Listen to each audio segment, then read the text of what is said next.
Hello guys, तो स्वागत है आपका एक बार फिर। और आज हम आपके लिए लेकर आए हैं automatically GST tax invoice format, जिसकी मदद से आप आसानी से इनवॉइस क्रिएट कर सकते हैं और अपने प्रीशियस टाइम को सेव कर सकते हैं।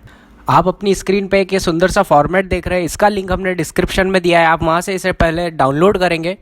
डाउनलोड करने के बाद कैसे आप अपनी कंपनी या फर्म के नेम से जीएसटी का टैक्स इनवॉइस बनाएंगे, हम आपको ये बताएंगे। तो चलिए आइए स्टार्ट करते हैं। जैसे आप इस फॉर्मेट को डाउनलोड करेंगे और फिर ओपन करेंगे तो ये आपको स्क्रीन पर कुछ ऐसा दिखाई देगा। चलते हैं सबसे ऊपर की ओर। आपको ओरिजिनल कॉपी या डुप्लीकेट, जो भी आपकी ओरिजिनल है या डुप्लीकेट कॉपी है, तो आप वो पहले सिलेक्ट कर लेंगे।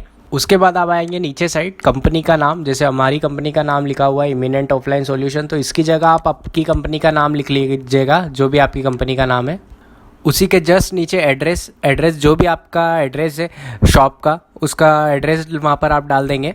फिर उसी के जस्ट नीचे जीएसटीएन नंबर और स्टेट का नाम, जो भी आपका जीएसटीएन नंबर है और स्टेट, आप कौन सा स्टेट है आपका, वो वहाँ पर डाल देंगे।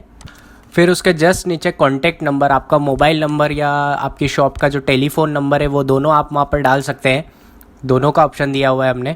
एवं उसके जस्ट नीचे ईमेल का ऑप्शन है, तो आप आपके कंपनी का ईमेल वहाँ पर डाल देंगे। सारी डिटेल्स डालने के बाद आप देखेंगे कि आपकी कंपनी के नाम का टैक्स इनवॉइस रेडी हो चुका है। तो चलिए अब हम स्टार्ट करते हैं कस्टमर के लिए इनवॉइस बनाना। बायर नेम में हम जो भी हमारा बायर है उसका नाम लिखेंगे। जैसे हमारे बायर का नाम है जीएस कंसल्टेंसी, तो हमने वहाँ पे उसका नाम लिख दिया जीएस कंसल्टेंसी। और उसके जस्ट नीचे हम लिखेंगे उसका एड्रेस, जो भी उसका एड्रेस होगा, 123 पैलेस रोड रतलाम, हमने उसका एड्रेस लिख दिया। एड्रेस के बाद हम आएंगे इनवॉइस नंबर पर। इनवॉइस नंबर में जो भी इनवॉइस नंबर है, हमारा EOS 100 नंबर का इनवॉइस है, तो हमने वो इनवॉइस नंबर वहाँ पर लिख दिया। उसके जस्ट नीचे आप देख रहे हैं इनवॉइस डेट, हमने यहाँ पर टुडे का फॉर्मूला लगा दिया है। जो भी आज की डेट होगी उस तारीख को वो लेगा वहाँ पे। या आप चाहे तो उसको हटा के और अलग भी लिख सकते हैं, जैसे हम यहाँ पे लिख रहे हैं 6/3/2021। उसके बाद आप देख रहे हैं सेल का टाइप, यहाँ पर हमने ड्रॉप डाउन दिया हुआ है लोकल और इंटर स्टेट। लोकल का मतलब होता है कि आपने आपके स्टेट में सेल की हो, उसी स्टेट में, और इंटर स्टेट मतलब आउट ऑफ स्टेट आपने सेल की हो। अगर आपने अपने पर्टिकुलर स्टेट में सेल किया हो तो आप लोकल सिलेक्ट कर लें, और अगर इंटर स्टेट किया हो, बाहर स्टेट में किया हो, तो आप उसको इंटर स्टेट सिलेक्ट कर लें। अभी हम यहाँ पर लोकल सिलेक्ट कर रहे हैं, लोकल में किया है हमने सेल। उसके बाद स्टेट सिलेक्ट कर लें, कौन से स्टेट में आपने सेल किया है। और उसके जस्ट नीचे आप देख रहे हैं जीएसटीएन नंबर, जो भी बायर है उसका जीएसटीएन नंबर अगर हो तो आप वहाँ पर उसे डाल दें, जीएसटीएन नंबर उसके कॉलम में। अब हम आते हैं सप्लाई के कॉलम में। सप्लाई के केस में ऐसा होता है कि यदि बायर का रजिस्टर एड्रेस कुछ और है और सप्लाई किसी और प्लेस पर करना हो, तो वह एड्रेस आप यहाँ पर लिखेंगे। अभी ऐसा कुछ नहीं है, तो इसे हम ब्लैंक छोड़ देते हैं। तो चलिए अब हम आते हैं डिस्क्रिप्शन ऑफ गुड्स में। हमने इन्हें क्या सेल किया था, तो उसका डिस्क्रिप्शन लिख देंगे। जीएसटी सेल परचेज शीट 2020-21, वो लिख दिया। उसके बाद HSN कोड के कॉलम में HSN कोड डाल दिया, क्वांटिटी में 1 डाल दिया, यूनिट ऑफ मेज़रमेंट UOM में पीसेस डाल दिया। और उसके बाद पर रेट, उसका रेट क्या था, तो हमने 1000 रुपीज़ रेट था, और उस पर हमने जीएसटी कितना लगाया है, तो 18% जीएसटी होता है, तो 18% कर दिया। उसके बाद एक और एंट्री कर लेते हैं, जीएसटी टैक्स इनवॉइस फॉर्मेट हमने सेल किया था, तो वो लिख दिया। और उसके बाद उसका HSN कोड, क्वांटिटी लिख दी, और यूनिट ऑफ मेज़रमेंट लिख दिया, और क्या रेट था उसका रेट लिख दिया। 1000 रुपये रेट था, और उसका जो रेट ऑफ परसेंटेज है 18% जीएसटी लगता है, तो वो लिख दिया। और अब हम नीचे आएंगे और देखेंगे कि ऑटोमेटिकली उसने टैक्सेबल वैल्यू, और लोकल था तो CGST SGST ऑटोमेटिकली उसने कैलकुलेट कर लिया है, आपका कुछ भी नहीं करना पड़ा। नीचे एक और कॉलम दिख रहा है आपको राउंड ऑफ का। राउंड ऑफ करने के लिए आप वहाँ पर एक वैल्यू डाल सकते हैं कुछ भी, बट यहाँ पर अभी कुछ नहीं आ रहा है, तो इसलिए हम इसको ब्लैंक छोड़ देंगे।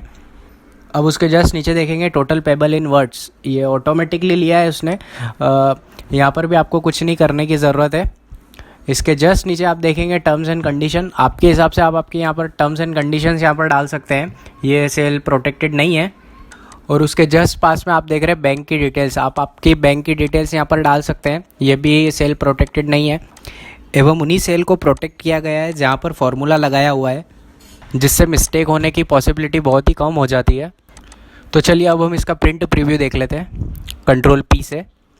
तो आप देखेंगे कितना बढ़िया प्रिंट प्रीव्यू आ रहा है पेज सेटअप के हिसाब से इसका।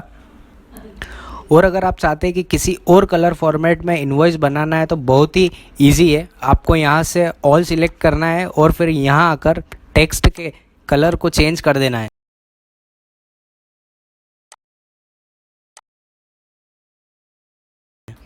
अब हम आते हैं इसके नेक्स्ट फीचर्स पे, बैकअप इनवॉइस पे। अब आप जैसे इसके बैकअप इनवॉइस के बटन पर क्लिक करेंगे तो यहाँ का डाटा पास वाली शीट इनवॉइस डेटा में जाकर सेव हो जाएगा। तो चलिए आइए हम इस पर क्लिक करते हैं।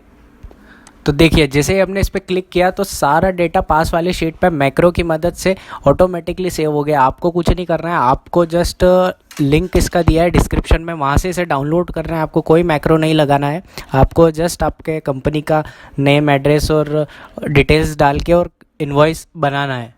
अब हम इसमें IGST का बिल बनाकर एक बार देख लेते हैं। अब जो आप एक और बार फिर आएंगे इनवॉइस में और सेल टाइप में आप यहाँ पर लोकल लिखा हुआ है, इसकी जगह आप जैसे इंटर स्टेट करेंगे तो यहाँ पर इंटर स्टेट करने के बाद जो आपका CGST और SGST में जो टैक्स का अमाउंट है वो ऑटोमेटिकली ट्रांसफ़र हो जाएगा IGST में। और अब हम इसको बैकअप इनवॉइस कर देंगे। तो जैसे हमने बैकअप इनवॉइस पे के बटन पे क्लिक किया तो ये सारा डेटा इनवॉइस डाटा की शीट में चला गया। तो अब हम इनवॉइस डाटा की शीट में आएंगे और देखेंगे कि ये जब आप यहाँ टैक्सेबल वैल्यू के पास में देखते हैं IGST में, तो यहाँ पर आपको दिखाई देगा कि हमारा सारा अमाउंट जो पहले CGST SGST में था वो टोटल होके इधर आ गया है। चलिए हम एक बार फिर से अब इनवॉइस में आएंगे और अब हमारा ये वाला इनवॉइस का काम पूरा हो चुका है।